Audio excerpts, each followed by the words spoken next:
तो गाइस पिछले क्लाइंबर के एपिसोड के एंड में हमने देखा था कि मोरी पहाड़ी कूली बन के उस सामान को ऊपर तक लेके आ जाता है, पहाड़ के ऊपर तक, और बोलता है मैं ऊपर तक आ गया और मैंने अपने सारे बंधन तोड़ दिए हैं और अब मुझे कोई भी औरत डिस्टर्ब नहीं कर सकती। पर तभी उसके पीछे से आ जाती है यूमी। ऐसा उसकी इमेजिनेशन में था, यूमी सच में वहां नहीं आई थी। तो अब हम देखते हैं आगे हम देखते हैं एक बिल्डिंग जिसका नाम होता है फीनिक्स। यहाँ पे बहुत सारे वीआईपी लोग आ रहे होते हैं और ये होती है 14th माउंटेन की किक ऑफ मीटिंग की पार्टी। तो यहाँ पे बहुत चकाचौंध होती है और तभी हमको दिखाया जाता है एक डोर गार्ड को जो किसी को पार्टी के अंदर आने से रोक रहा होता है और वो बोलता है एक्सक्यूज मी सर, क्या आपके पास इनविटेशन है? मुझे माफ कर दीजिए पर आपके पास इनविटेशन होना चाहिए अंदर आने के लिए। पर तभी वहाँ कोरोसुआ आ जाता है और वो बोलता है ना, उसे अंदर आने दो, वो मेरे साथ है। गार्ड बोलता है मुझे माफ कर दीजिए मिस्टर कोरोसुआ, प्लीज एंजॉय कीजिए आप दोनों। और फिर कोरोसुआ जो बंदा अंदर आ रहा होता है उस बंदे को बोलता है क्या तुम हमेशा ऐसे ही कपड़े पहनते हो? और वो बंदा और कोई नहीं होता, वो होता है मोरी जो अपने क्लाइंबिंग गियर के साथ ही आ गया होता है और वो अपना बड़ा सा बैग टांग के आया होता है। पता नहीं उसको यही आउटफिट क्यों पसंद है, शायद उसके पास और कोई कपड़े ही नहीं है। और फिर कोरोसुआ उसको आगे बोलता है तुम्हारा आज एक इम्पोर्टेंट रोल है आज की पार्टी में। और फिर कोरोसुआ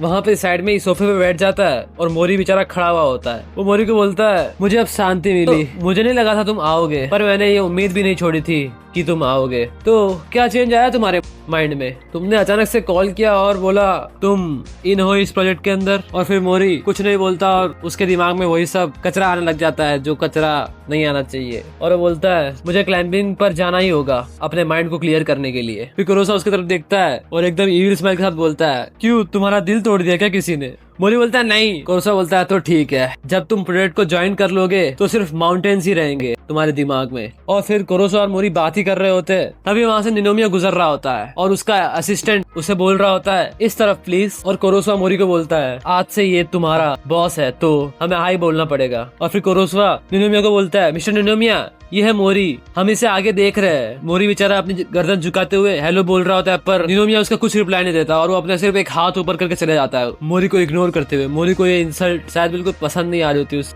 पैनल में हम देख सकते हैं। और फिर निनोमिया और उसके असिस्टेंट्स आगे चले जाते हैं और उसका असिस्टेंट निनोमिया को बोल रहा होता है मिस्टर निनोमिया आपके 2 और इंटरव्यूज है थोड़ी देर में। और उसका एक दूसरा असिस्टेंट बोलता है तो हम देखते हैं। और फिर कोरोसुआ मोरी को दिलासा देते हुए बोल रहा होता है कोई बात नहीं, तुम पहले से ही टीम में हो तो फॉर्मेलिटीज की कोई जरूरत नहीं है। और फिर कोरोसुआ वही पार्टी में एक बुढ़े आदमी को देखता है, वो बोलता है ओ वो प्रेसिडेंट हिरामा है युत्सुबिशी ग्रुप से। और फिर वो मोरी को बोलता है चल आजा अंदर चलते हैं। और फिर वो दोनों पार्टी वाले रूम में जाते हैं जहाँ एक वीडियो चल रहा होता है जिसमें निनोमिया की फोटो होती है और उसके बैकग्राउंड में से आवाज आ रही होती है ह्यूमैनिटी ने बहुत समय से सपना देखा है मिस्टोपियल इथियोपिया का जिसे जाना जाता है शंग्री-ला से आइस वॉल ईस्ट वेस्ट पे K2K जो है ह्यूमन काइंड का आखिरी फ्रंटियर। हमें लगता है उसे क्लाइम करने से रिवील होंगी सीनरीज जो कभी देखी नहीं गई ब्यूटी की। तो हम 14 माउंटेन्स ने प्लान किया है कि हम अपने रिसोर्सेज साथ मिलाएं और उस गोल तक पहुँचे जो शुरू हो रहा है आज रात से।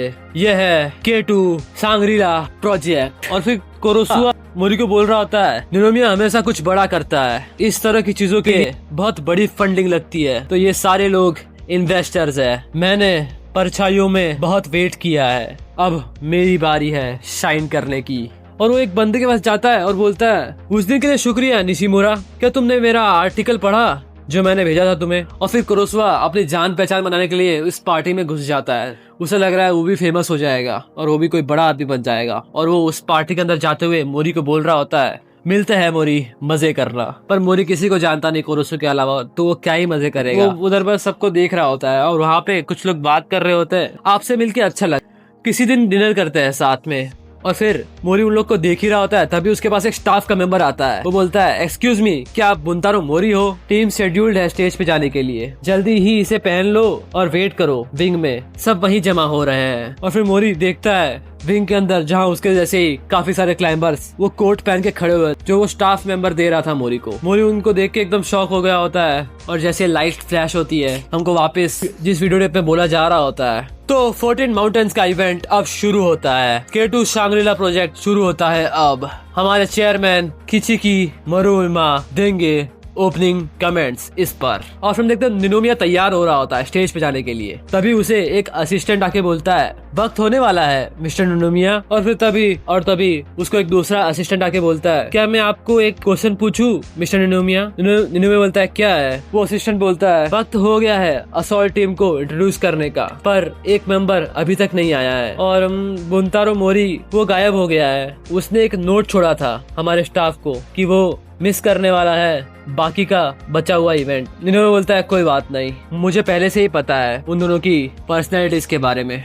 और फिर जब निनोमिया ये सब बोल रहा होता है तभी मोरी वहाँ से जा रहा होता है और वहाँ उसके सामने से एक बंदा आता है पूरी तरह से कीचड़ में और खून में लपटा हुआ। मोरी उसको देखता है और वो बंदा सीधा अंदर चला जाता है पार्टी में। वो पार्टी में जाके बोलता है सॉरी मैं लेट हूँ दोस्तों। और उसको कुछ लड़कियां देखते हुए बोल रही होती है ओ माय गॉड क्या ये ब्लड है। और फिर वो बंदा बोलता है मैं ढूंढ रहा था क्लाइंबर्स के बचे हुए बॉडी के पार्ट्स। ताकुनिमी आ चुका है हाउस के अंदर। और वो अपने आप को अनाउंस कर देता है पूरी पार्टी के अंदर ऐसी हालत में भी। और मोरी उसको देख के बोलता है हाँ। और हम थोड़े दिन बाद का सीन देखते हैं एनटीसी में। कुछ और मत समझ लेना, इसका नाम है निनोमिया ट्रेनिंग सेंटर, जहाँ पे एक नर्स मोरी को बोल रही होती है हाँ बस हल्का सा पिंच है और कुछ नहीं। वो मोरी का ब्लड निकाल रही होती है। और वहीं डॉक्टर निनोमिया की फोटो देखते हुए बोल रहा होता है आजकल माउंटेन क्लाइंबर्स ज्यादा क्लाइंब कर रहे हैं 8000 मीटर से ऊपर बिना ऑक्सीजन सप्लीमेंट्स के। उससे पहले कि तुम क्लाइंब करो केटू जैसे किसी माउंटेन को, मैं तुम्हारा फिजिकल फिटनेस टेस्ट करूंगा हाई एल्टीट्यूड में, जिससे हम नकार सके उस पॉसिबिलिटी को जिससे तुम हाई एल्टीट्यूड में जाके बीमार ना पड़ो। और फिर नर्स डॉक्टर को बोलती है मैंने इसका ब्लड ले लिया डॉक्टर बोलता है अच्छा है उसे मेरे लैब में ले जाओ। और फिर वो मोरी को बोलता है इस तरफ आओ प्लीज। और फिर वो दोनों जाते हैं हाइपोबैरिक चेम्बर में, जहाँ डॉक्टर मोरी को बोल रहा होता है इस चेम्बर में ऑक्सीजन लेवल सेट किए गए हैं 6000 मीटर्स पर। ये लगभग आधा है जो ऑक्सीजन तुम्हें सी लेवल पे मिलता है। तुम्हें शायद दिक्कत हो सकती है सांस लेने में इसके अंदर। और फिर मोरी और डॉक्टर एक विंडो के अंदर से देखते हैं एक बंदे को जो बहुत तेजी से हाफते भाग रहा होता है। और वो और कोई नहीं होता है निम्मी, जो हमको उस दिन उस पार्टी में दिख रहा था। और मोरी अपने मन में बोलता है ये तो पार्टी में था। और फिर डॉक्टर उसे बोलता है तुम्हारी तरह ये भी असॉल्ट टीम में है, हम उसका V2 मैक्स मेजर कर रहे हैं। मोरी बोलता है वो क्या होता है। डॉक्टर बोलता है मैक्सिमम कंजप्शन ऑफ ऑक्सीजन। ये एक इंजन डिस्प्लेसमेंट की तरह है जो होता है कार में। तो गाइस इंजन डिस्प्लेसमेंट होता है टोटल वॉल्यूम फ्यूल का जो होता है बीच में पिस्टन्स के जो ऊपर और नीचे जाते हैं इंजन के अंदर। तो इसे कहते हैं हम इंजन डिस्प्लेसमेंट। और वो कितनी एनर्जी बना सकता है एक स्ट्रोक में। तो जब एक पिस्टन ऊपर से नीचे जाता है उसको हम बोलते हैं एक स्ट्रोक। तो गाइस ये थोड़ी इंजीनियरिंग थी तो आपको समझ में आएगी तो ठीक है, नहीं तो नहीं। तो फिर डॉक्टर आगे बोलता है एक कार जिसका इंजन हाई डिस्प्लेसमेंट होगा वो ज्यादा ऑक्सीजन यूज करेगा एनर्जी जनरेट करने के लिए। दूसरे शब्दों में जितना तुम्हारा V2 हाई होगा उतने तुम्हारे चांसेस होंगे सक्सेसफुल होने के हाई एल्टीट्यूड क्लाइंबिंग में। और वही हम देखते हैं निमी बहुत अच्छा कर रहा होता है उसके अंदर। वो 6000 मीटर एल्टीट्यूड में भी बहुत बढ़िया कर रहा होता है। तो डॉक्टर उसे देखते हुए बोल रहा होता है ऐसे ही करते रहो निम्मी बस 2 मिनट। और फिर निम्मी बहुत अच्छी तरह से अपने गोल को जो है माउंट केटू के ईस्ट साइड उसको इमेजिन करते हुए उस ट्रेडमिल पे भाग रहा होता है 6000 मीटर के एल्टीट्यूड वाले चेम्बर के अंदर। और फिर डॉक्टर बोलता है 10 सेकेंड और ये खत्म हुआ। और वही निम्मी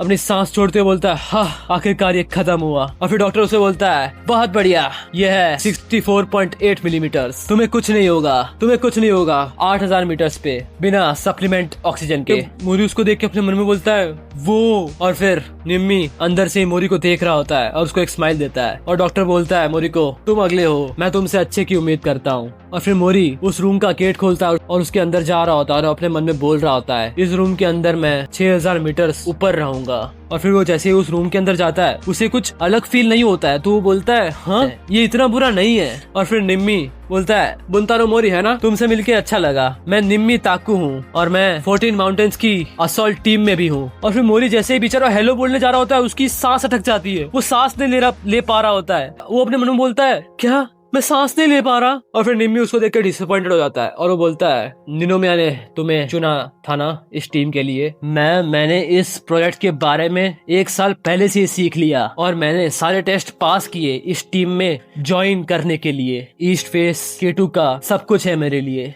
तो मुझे पीछे मत खींचना। और ऐसा बहुत सीरियस फेस बनाते हुए निम्मी बोल रहा होता है। निम्मी को लगता है कि मोरी एक बुरा इंसान है और वो उसे पीछे खींच लेगा, पर मोरी ऐसा नहीं है। मोरी बेचारा हाफ रहा होता है उस 6000 मीटर के एल्टीट्यूड के अंदर, और वो ट्रेडमिल पे चढ़ता है और डॉक्टर उसे बाहर से माइक पे बोल रहा होता है, तो हम शुरू करें मोरी, टॉप स्पीड पे भागो 12 मिनट के लिए। और फिर मोरी धीरे धीरे भागना शुरू करता है और निम्मी बोल रहा होता है वो इतना स्लो क्यों है। डॉक्टर उसे देखते हुए बोल रहा होता है उसका VO2 max बहुत लो है, शायद ट्रेनिंग भी उसकी मदद नहीं कर सकती। और फिर मैं वापस मोरी के पास लेके जा रहा होता है जहाँ उसको बिल्कुल सही नहीं लग रहा होता, और वो अपने मन में बोल रहा होता है मैं सांस नहीं ले पा रहा, मुझे बहुत भारी लग रहा है, मैं बिल्कुल आगे नहीं बढ़ पा रहा हूँ। और मोरी अपने आप को एक बर्फीले माउंटेन में इमेजिन कर रहा होता है जहाँ वो फंस चुका होता है बीच में। और फिर मोरी के सामने से उसका ड्रीम धुंधला पड़ रहा होता है और वो नीचे बैठ जाता है उस ट्रेडमिल के ऊपर ही। डॉक्टर बोलता है मोरी क्या तुम ठीक हो? और फिर तभी पैनिक करते हुए नर्स आती है और बोलती है डॉक्टर इसकी लैब रिपोर्ट्स अभी आई है, देखो इसकी हीमोग्लोबिन लेवल्स को। और फिर डॉक्टर जैसे ही मोरी की हीमोग्लोबिन लेवल्स को देखता है जो होती है 8.6, और वो बोलता है मुझे विश्वास नहीं हो रहा, हीमोग्लोबिन ट्रांसपोर्ट करता है ब्लड को बॉडी में और इसके लेवल्स बहुत ज्यादा लो है इसकी बॉडी में। निमी थोड़ा परेशान होकर बोलता है इसका मतलब क्या है? डॉक्टर बोलता है हाँ इसका मतलब है वो पूरी तरह से अनसूटेड है हाई एल्टीट्यूड के लिए। और हम देखते हैं मोरी को जो उस बर्फीले पहाड़ में बेहोश हो चुका होता है। और फिर मोरी अपने आप को एक समुद्र में इमेजिन कर रहा होता है जहाँ वो डूब रहा है, और वो अपने मन में बोल रहा होता है मैं सांस नहीं ले सकता, मुझे घुटन हो रही है। और हम देखते हैं मोरी उस पानी के अंदर डूब रहा होता है अपने क्लाइंबिंग गियर के साथ। और फिर डॉक्टर बोलता है मुझे उसके लिए बुरा लग रहा है, पर एक फिजिशियन होने के नाते मैं उसे क्लियर नहीं कर सकता K2 के लिए। और फिर निमी ये देख के खुश हो रहा होता और बोलता है एक बंदा पहले ही बाहर हो गया। और फिर माते वापिस मोरी पे जहाँ वो धीरे धीरे वापस उस स्नो पे आ चुका होता है और उसका माइंड जेलीफिश को इमेजिन करने लगता है K2 के सरफेस के ऊपर। पता नहीं वो ऐसा क्यों कर रहा था, पर वो K2 को देखता है और उसके अंदर अचानक फिर से मोटिवेशन आने लग जाती है और उसका ऑक्सीमीटर में रीडिंग बढ़ जाती है। नर्स बोलती है डॉक्टर उसके ऑक्सीमीटर की रीडिंग अभी बढ़ी है बहुत तेज। डॉक्टर बोलते है क्या? और फिर जो डॉक्टर देखता है वो देख के शॉक होता है, वो बोलता है उसका VO2 max ड्रॉप नहीं हो रहा है, उसका ऑक्सीजन इंटेक ऑलमोस्ट सेम है जैसा एक लोअर एल्टीट्यूड पे होता है। निमी बोलता है हो ही नहीं सकता। डॉक्टर बोलता है मुझे विश्वास नहीं हो रहा। और हम आते हैं मोरी पे जहाँ वो उठ चुका होता है और चलने लग चुका होता है अपने आप को इमेजिन करते हुए K2 के ईस्ट फेस पे, जहाँ वो अपने मन में बोल रहा होता है जल्दी मत करो, शांत रहो और अपना पैर उन लोगों के पैर के ऊपर रखो जो पहले आगे जा चुके हैं और तुम वहाँ पे पहुँच जाओगे, मैं ये अपनी पेस पे करूंगा। और मोरी बहुत धीरे धीरे सही पर चल रहा होता है उस ट्रेडमिल पे, वो निम्मी की तरह तेज नहीं चल रहा पर वो कामली चल रहा होता है। डॉक्टर का ये देख के अभी उसकी आंखें फटी की फटी ही रहती है। और निमी बोलता है मोरी का फेस देखते हुए डैम उसके फेस का वो लुक तो देखो कितना कमाल का है। और फिर डॉक्टर निमी को बोलता है ये मुझे जैक्वेस म्यूल की याद दिलाता है। निमी बोलता है वो कौन है? फिर डॉक्टर उसको बताता है और बोलता है वो बंदा केपेबल था डाइव करने में 100 मीटर से भी डीप बिना ऑक्सीजन टैंक के। इसका VO2 max 40 मिलीमीटर ही था, काफी सरप्राइजिंगली लो था वो। और फिर वो एक और बंदे के बारे में बताता है जिसका नाम होता है राइनहोल्ड मिशनर। वो पहला आदमी था जो बिना सप्लीमेंटल ऑक्सीजन के एवरेस्ट चढ़ गया था, पर उसका VO2 max था सिर्फ 48.8 जो भी बहुत लो है। और फिर डॉक्टर बोलता है क्यों वो इस तरह के फीट्स अचीव कर पाए बावजूद के उनके इतने लो VO2 नंबर्स के बाद भी। स्ट्रेस और पैनिक से हमारा ब्रेन ज्यादा ऑक्सीजन कंज्यूम करता है और मसल ज्यादा ऑक्सीजन जलाती है जब तुम नर्वस होते हो तो, और जब बॉडी और दिमाग पूरी तरह से शांत रहते हैं तो ज्यादा ऑक्सीजन नहीं चाहिए होता। और फिर डॉक्टर मोरी को देखते हुए बोलता है वो इस तरह का इंसान है जो बेहतर परफॉर्म करता है जब उस पे बहुत ज्यादा प्रेशर होता है। और ये सुन के निम्मी एकदम शॉक हो जाता है। और फिर वो टेस्ट खत्म करके मोरी बाहर आता है और फिर निम्मी बाहर खड़ा होता है उसका इंतजार करते और उसका अपना हाथ बढ़ाते हुए बोलता है तू और मैं बहुत लंबे समय के लिए दोस्त रहने वाले हैं। मोरी बोलता है और अपना हाथ आगे बढ़ाता है और तभी निम्मी उसका हाथ एकदम अचानक टाइटली होल्ड कर लेता है। और फिर निम्मी और मोरी दोनों एक साथ बोलते हैं हम कॉन्कर करेंगे K2 का ईस्ट फेस। और फिर दोनों ही मोरी और निम्मी एकदम मोटिवेशन में आ जाते हैं। और फिर निम्मी बोलता है मोरी को टीम मीटिंग अगले हफ्ते है माउंट यारी को क्लाइंब करने के लिए, तो वहाँ मिलते हैं। तो गाइस आज का क्लाइंबर का एपिसोड यहीं पे खत्म होता है। आगे हम देखते हैं कि माउंट यारी पे क्या होता है अगले हफ्ते। तो तब तक के लिए बाय बाय।